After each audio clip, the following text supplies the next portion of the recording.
And C2 equal to 10, वो भी minus का। अब निकालेंगे हम A1 equal two upon A2 equal 1/2, B1 upon B2 equal 1/2 और C1 इक्वल टू 5 है, C1 upon C2 equal to -5/-10। इसको भी काटा पीटी किया तो आपका आंसर आ गया 1/2। अब आप देख रहे होंगे बच्चों A1 upon A2, B1 upon B2, C1 upon C2 तीनों ही इक्वल है, तो हम लिख सकते हैं A1 upon A2, B1 upon B2 and C1 upon C2। तो हम बोल सकते हैं लाइन्स आर कंसिस्टेंट। अब कंसिस्टेंट है तो हमें ग्राफ बनाना पड़ेगा। अब ग्राफ कैसे बनाएंगे?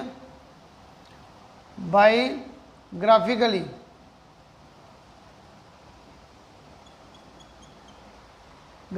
फ्रॉम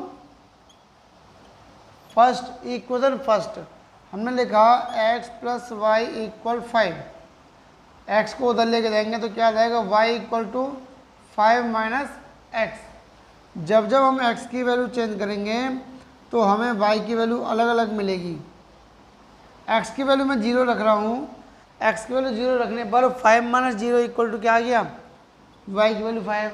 और अगर x की वैल्यू 5 रख दी मैंने तो 5 माइनस 5 क्या आएगा, 0। ऐसे ही इक्वेशन फर्स्ट से ये आ गया फ्रॉम सेकेंड क्या करा है, 2x plus 2y equal 10। 2 common ले लीजिए यहाँ से, तो x प्लस वाई इक्वल 10। अब 2 से कट कर देंगे इसको 5 टाइम, 2 5 10। हमारा इक्वेशन क्या आ गया, x plus Y equal to 5 and y, x को उधर लेके जाएंगे तो मिलेगा y बराबर 5 minus x. x and y की वैल्यू यहाँ से फाइंड कर लेंगे। वही x की वैल्यू आपने 0 रखी तो y की वैल्यू 5, y की x की वैल्यू 5 रखी तो x की वैल्यू 0, यानी दोनों की वैल्यू सेम आ रही हैं। तो हम कह सकते हैं इनकी वैल्यू रखेंगे ग्राफ में 1 2 3 4 5, 1 2 3 4 5। तो पहला 0,5 है, ये आ गया, और 5,0 ये आ गया। इनको आप ऐसे जोन कर सकते हो। अब आप बोलोगे कि सर सेम हो गया, यहाँ पे अगर वैल्यू अलग भी रखते हो आप, जैसे आपने 0,5 आया, इसको ज़रा चेंज कर दीजिए आप। यहाँ पे आपने रखा 3 और यहाँ पे आ गया 2, 5 माइनस 3 इक्वल टू 2।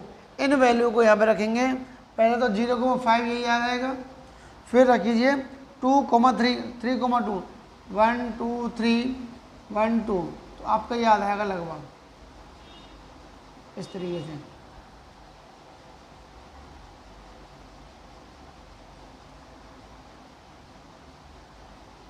ये पॉइंट भी आपका इसी पर आएगा, यानी 2,3।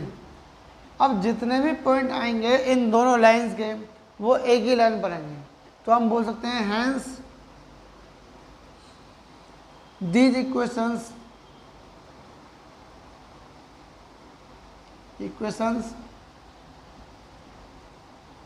हैज मैनी सॉल्यूशन,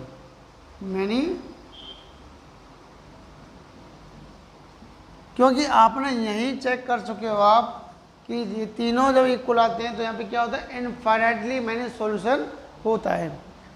ओके बेटा, यह है आपका फर्स्ट पार्ट क्लियर होता है। हाँ तो बच्चों आपका नेक्स्ट पार्ट है क्वेश्चन नंबर 4 का second part, x minus Y equal to 8, 3x minus 3y equal to 16। यहाँ से a1 a2 b1 b2 c1 c2 की वैल्यू निकालेंगे। मैंने किया a1 upon a2 equal a1 की वैल्यू 1, a2 की वैल्यू 3। फिर मैंने निकाला b1 upon b2 equal to -1 upon -3। काटा पेटी किया तो 1/3 आ गया। फिर मैं निकाल रहा हूँ c1 अपॉन c2, c1 मतलब -8 और c2 -16, इसको काटापीटी किया आपने तो ये आ गया 1/2। अब आप देख रहे हो ये दोनों तो सेम है बट ये अलग है, तो हम लिखेंगे a1/a2 equal b1/b2 and not equal c1/c2। जब ये कंडीशन आती है तो हम बोल सकते हैं इनकंसिस्टेंट।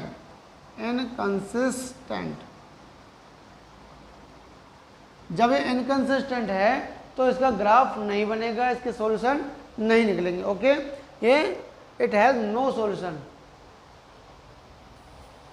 हाँ तो बच्चों अब आपका अगला पार्ट है 2x + y - 6 = 0, 4x - 2y - 4 = 0। यहाँ से a1/a2 b1/b2 की वैल्यू फाइंड करेंगे। a1/a2 इक्वल 2/4 इसको काटापीटी करो, ये आ जाएगा 1/2। फिर b1/b2 इक्वल 1/-2। अब यहाँ पे देखिए ये दोनों ही सेम नहीं है तो हम लिखेंगे a1/a2 नॉट इक्वल b1/b2। जब ये कंडीशन आती है तो क्या बोलते हैं, दीज आर कंसिस्टेंट। ओके, जब ये कंसिस्टेंट हो गया तो अब इसका ग्राफ बनाएंगे। फ्रॉम इक्वेशन फर्स्ट है आपका 2x + y - 6 = 0, तो इसको उधर लेके जाएंगे तो 2x + y और इसको भी लेके जाओ, y = 6 - 2x। जब आप x की वैल्यू रखोगे तो y की वैल्यू मिलेगी।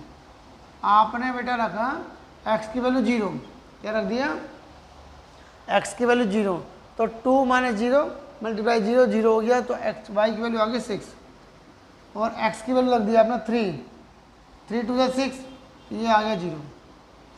ऐसे ही फ्रॉम सेकेंड इक्वेशन से निकालोगे 4x - 2y - 4 = 0, तो x को ले जाओ 4 को ले जाओ, तो 2y इक्वल आ गया 4 - 4x और यहाँ माइनस है। अब y इक्वल टू आ गया 4 - 4x upon -2। y equals to -4 common ले लिया तो आपके पास बचा -1 + x अपॉन 2। काटापीटी करो 2 टाइम, तो आपके पास आएगा y इक्वल टू x - 1 और बाहर आ गया -2x - 1, ये आ गया। अब आप क्या करोगे, x की वैल्यू रखोगे तो आपको y की वैल्यू मिलेगी। आपने रखी x की वैल्यू 0, x की वैल्यू 0 रखने पर आपको मिल रहा है 0 - 1 प्लस का 2 आ गया और आप रख रहे हो x की वैल्यू 2 रखा आपने, तो 2 - 1 1 × 2 यानी -2 आ गया। अब इन वैल्यूज को कहाँ प्लॉट करो, ग्राफ पर प्लॉट करना है। अब x की वैल्यू देखो हाईएस्ट 3 और यहाँ पर 2, y की वैल्यू हाईएस्ट 6 और 2, तो 1 2 3 4 5 1 2 3 4 5 6 7 इस तरीके से कुछ रखेंगे हम, और 1 2 3 y की वैल्यू नेगेटिव भी है, यहाँ पे हमने रख लिया 0 1 2 3 4 5 1 2 3 4 5 6 7 और 1 2, ये माइनस का हो गया। अब रखेंगे 0,6, तो आ गया आपका यहाँ पर 0,6। फिर रखेंगे x पर 3 1 2 3 और y पर 0, तो ये हो गया 3,0, ये हो गया 0,6। इन दो पॉइंटों को ज्वाइन करेंगे तो इस तरीके से ज्वाइन हो जाएगा ये। ऐसे 0,2 ये हो गया, फिर 2, -2 2, ये आ गया। अब इन दोनों को हमने ज्वाइन कर दिया, इन दोनों पॉइंटों को।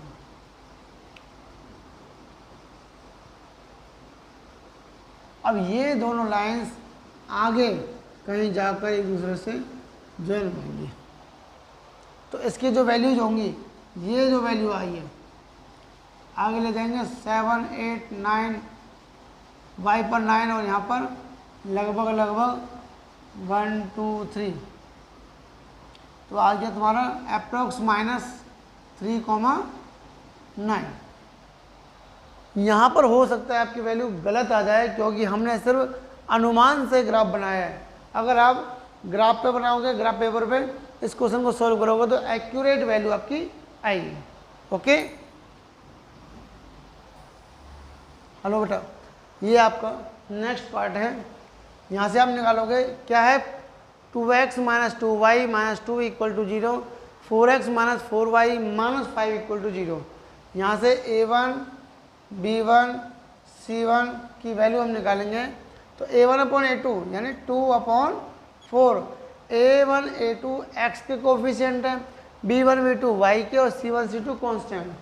इसको कट शॉर्ट करेंगे तो क्या आएगा 1/2। ऐसे ही b1/b2 आप निकालोगे तो क्या मिलेगा -2/-4, कट शॉर्ट किया इसको 1/2 एंड c1/c2 जब आपने फाइंड किया आपको मिला -2/-5, माइनस से माइनस कट गया तो 2/5। इसका क्या मिलेगा आपको a1/a2 = b1/b2 not equal c1/c2। तो ये लाइंस कैसी हैं, इनकंसिस्टेंट, और इनकंसिस्टेंट का मतलब है नो सॉल्यूशन, इसको सॉल्व नहीं किया जा सकता। ओके, यहाँ पे आपका क्वेश्चन नंबर 4 कंप्लीट होता है।